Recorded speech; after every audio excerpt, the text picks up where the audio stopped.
Selamat malam Pak Teras. Malam Mina.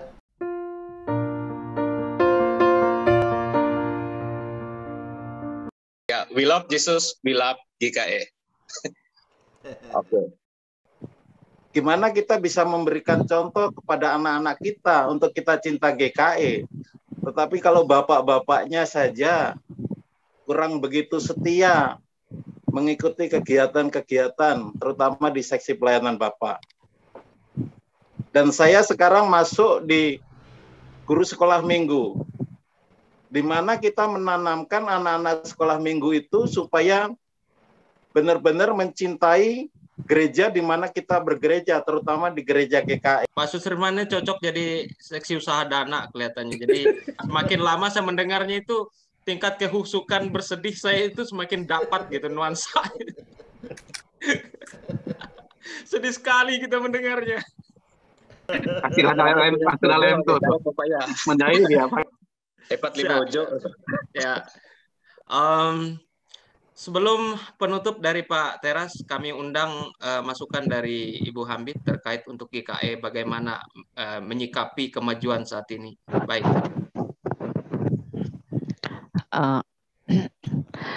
Menurut saya Pak Sukirman tadi luar biasa, seperti ada dalam catatan saya, bahwa perlu sekali menumbuhkan anak-anak sejak remaja, bukan sejak pemuda. Ketika remaja itu saat mereka mempunyai pikiran yang mau ke arah mana. Jadi remaja-remaja ini harus diperhatikan. Terlebih-lebih jangan dilupakan masalah pendanaannya kepada mereka ini.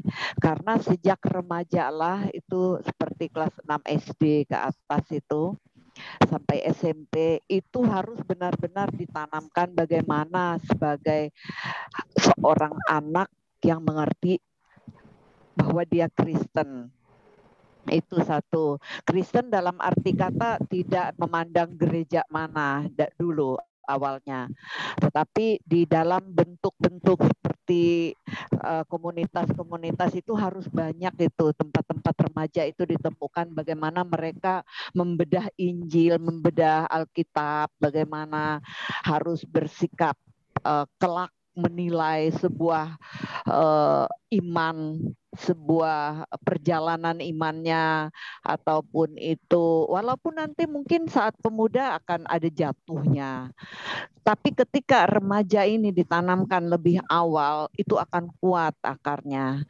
Itu harus dipotensikan oleh gereja-gereja ke hal pembinaan remaja sebenarnya.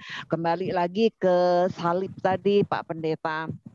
Mungkin saya minta maaf ya terlambat untuk masuk. Saya mungkin bisa mengutip tulisan dari Pak Yusuf Eko Basuki, memahami dan merayakan Paskah setiap hari, itu satu.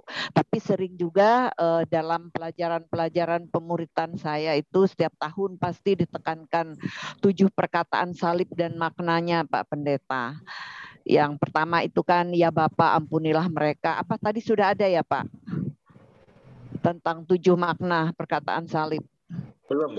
Untuk materi ya, di situ kan artinya Tuhan Yesus itu meminta ampun untuk kita yang berdosa. Berarti ia itu penuh kasih. Padahal kita ini orang-orang yang menyalibkannya itu kan jahat-jahat gitu. Terus yang kedua, engkau bersama aku di Firdaus, ini kepada orang jahat tadi, penjahat itu. Walaupun mencuri dari Tuhan Yesus itu masih sempat seperti apa ya, menghibur gitu, menghibur si pencuri, bahkan mengatakan bahwa engkau bersama aku di Firdaus, padahal saat itu Yesus sangat-sangat tertekan sekali dengan beban penyalipannya itu. Terus yang ketiga ini juga selalu dikatakan, ibu inilah anakmu, inilah ibumu. Itu Yesus berkata kepada salah satu murid yang dikasihinya, Yohanes, bahwa ibunya Maria itu anggaplah Yohanes sebagai ibumu, dan ibu anggaplah Yohanes sebagai anakmu gitu. Yang keempat itu Eloi Eloi lama sabatani ya. Di situ, Allahku, Allahku, mengapa engkau meninggalkan aku. Perkataan ini gambar teriakan kemanusiawiannya Tuhan Yesus yang sedang dihukum. Itu gambaran kita juga sebagai manusia. Kemudian Tuhan Yesus juga berkata yang kelima itu, aku haus, dan diberi anggur asam oleh tentara, tapi Tuhan Yesus tidak mau lagi memintanya karena Tuhan Yesus tidak mau meninggalkan kita dalam keadaan mabuk.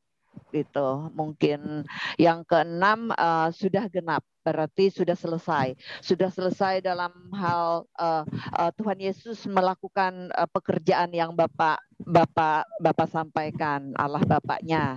Dan yang ketujuh, ya Bapak, kuserahkan nyawaku.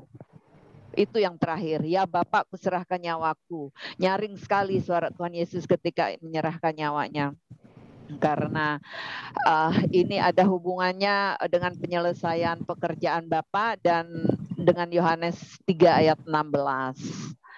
Gitu. Maaf, yang tadi yang sudah genap itu berarti, maaf ya, terbalik yang keenam itu sudah genap berarti Tuhan Yesus itu sudah selesai menyelamatkan manusia. Itu yang ketujuh, itu yang baru Tuhan Yesus melakukan pekerjaan Bapaknya. Demikian, terima kasih Pak Edi, saya kembalikan. Terima kasih banyak. Jadi Pak Edi Cahyanto, Silahkan Pak. sambil menunggu sahur, tidak sah kita kalau Kolonel Rudi Rambang belum berbicara. Kita harus dengar apa kata Pak Kolonel ini. Pas, setuju. Tahajud dulu, tak.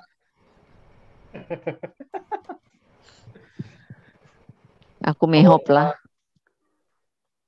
Salam Bapak Pendeta Agustinan.